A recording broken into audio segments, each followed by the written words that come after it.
আসসালামু আলাইকুম রহমতুল্লাহ বরকাতুহ। আলহামদুলিল্লাহ রবিল আলমিন ওসলাত ওসালাম আলা শফিল আম্বিয়া মুরসালিন নবীনা মুহাম্মদ ও আলিহি ও আসহাবিহি আজমাইন আম্মা বাদ। সুপ্রিয় দর্শক শ্রোতা ভাই বোন, দিন এবং রাত এই ২৪ ঘন্টার ভেতরে একটি বিশেষ সময় আছে, যে সময়টাতে আল্লাহ সুবহানাহু ওয়া তাআলার তাসবিহ, আল্লাহ সুবহানাহু ওয়া তাআলার পবিত্রতা বর্ণনা আল্লাহর সৃষ্টি জগতের প্রত্যেকটি বস্তু করতে থাকে। এই ২৪ ঘন্টার ভেতরে অন্য আর কোনো সময় পাওয়া যায় না যে সময় আল্লাহ সৃষ্টি জগতের সকল বস্তু আল্লাহ সুবহানাহু ওয়া তাআলার গুণকীর্তন করে, আল্লাহ সুবহানাহু ওয়া তাআলার পবিত্রতা বর্ণনা করে। কোন সে সময়? যে সময় আল্লাহ সুবহানাহু ওয়া তাআলার গুণকীর্তন করার জন্য আল্লাহ সুবহানাহু ওয়া তাআলার সৃষ্টি জগতের সকল সৃষ্টি এক যুগে তারা একত্রিত হয় এবং সবাই এক যুগে আল্লাহ সুবহানাহু ওয়া তাআলার গুণকীর্তন করে যার যার অবস্থান থেকে। প্রিয় দর্শক, এই বিষয়ে ইবনে সুন্নি একটি হাদিস বর্ণনা করেছেন আমলুল ইয়াউমি ওয়াল লাইলাতে, এবং সেই হাদিসটিকে সহিহুল জামেতে সহিহ সূত্রে বর্ণিত বলে মন্তব্য করা হয়েছে। সে হাদিসে রাসূল আকরাম সাল্লাল্লাহু আলাইহি ওয়াসাল্লাম ইরশাদ করেছেন, মা তাস্তাকিল্লু শামস ফায়াবকা শাইউম মিন খালকিল্লাহি ইল্লা সাব্বাহা ইল্লা মা কানা মিনাশ শায়াতিনি ওয়া আগবিয়াউ বনি আদম।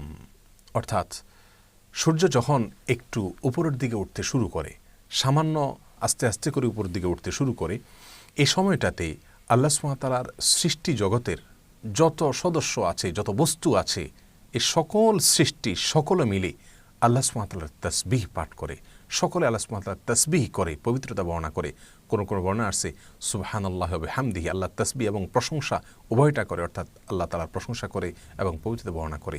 এই সময়টাতে দুটি শ্রেণীর সৃষ্টি বাদে তারা এই সময় আল্লাহ সুবহানাহু ওয়া তাআলার পবিত্রতা বর্ণনা করে না। এক, সকল শয়তানেরা, আর দ্বিতীয়ত হলো আগবিয়া বনি আদম, অর্থাৎ আদম সন্তানের মধ্যে যারা নির্বোধ, যারা হতভাগা, তারা এই সময় অলসভাবে কাটিয়ে দেয় এবং গাফলতির সাথে উদাসীনতার সময় এই সময়টাকে তারা পার করে দেয়। বর্ণাকারীর মধ্যে একজন ওয়ালিদ, তিনি বলেছেন, আমি অপর বর্ণাকারী সফওয়ান ইবনে আমরকে জিজ্ঞাসা করেছি, বনি আদমের মধ্যে যারা হতভাগা এবং যারা নির্বোধ, তারা এই সময়টাতে গাফেল থাকে, এখানে বনি আদমের মধ্যে নির্বোধ বলে কাদেরকে বোঝানো হয়েছে? তখন তিনি বলেছেন, কল শিরারু খালকিল্লাহ, সেই সমস্ত লোকদেরকে বোঝানো হয়েছে যারা এই সময় গাফেল থাকে, উদাসীন থাকে। এরা হলো আল্লাহর সৃষ্টির ভিতরে সবচাইতে নিকৃষ্ট এবং সবচাইতে খারাপ মানুষ। প্রিয় দর্শক, এ হাদিসে যে সময়টিকে নির্দিষ্ট করে বলা হয়েছে যে এই সময় আল্লাহ সুবহানাহু ওয়া তাআলার সৃষ্টি জগতের সমস্ত বস্তু, সকল সদস্য সকলে আল্লাহর গুণকীর্তন করেন, সকলে আল্লাহ সুবহানাহু ওয়া তাআলার পবিত্রতা বর্ণনা করেন, সেই সময়টি হলো ইশরাকের সময়। সূর্য যখন কিছুটা উপরের দিকে উঠে, মাথা পরিমাণ বা তার চেয়ে কিছু দূর আরও উপরে উঠে যায়, সেই সময়টাতে ইশরাকের সালাতের যে সময়টা আল্লাহ সুবহানাহু ওয়া তাআলার কাছে অত্যন্ত গুরুত্বপূর্ণ, সেই সময়টাতে আল্লাহ সুবহানাহু ওয়া তাআলার সকল সৃষ্টি জগতের তরুলতা সব কিছু আল্লাহ তাসবিহ বর্ণনা করে। কোরআনে কারিমে সূরা ইসরাতে আল্লাহ সুবহানাহু ওয়া তাআলা বলেছেন, ওয়া ইম মিন শাইইন ইল্লা ইউসাব্বিহু বিহামদি, পৃথিবীতে এমন কোনো বস্তু, এমন কোনো জিনিস নাই, এমন কোনো সৃষ্টি নাই যে আল্লাহর তাসবিহ বর্ণনা করে না। প্রিয় দর্শক, আর সেই তাসবিহ এক এক সময় হয়তো তাসবিহ বর্ণনা করে, কোনোটি হয়তো সারাক্ষণ তাসবিহ বর্ণনা করতে থাকে আল্লাহ সুবহানাহু ওয়া তাআলার, কিন্তু এই সময় নির্দিষ্ট করে হাদিসের আলোকে বোঝা গেল সকল সৃষ্টি জগৎ একসঙ্গে আল্লাহ সুবহানাহু ওয়া তাআলার পবিত্রতা বর্ণনা করে, এমনকি আল্লাহর নেককার বান্দারাও সেটাতে শামিল হয়, শুধুমাত্র শয়তান এবং মানুষদের মধ্যে যারা অলস বা গাফেল তারা ব্যতীত।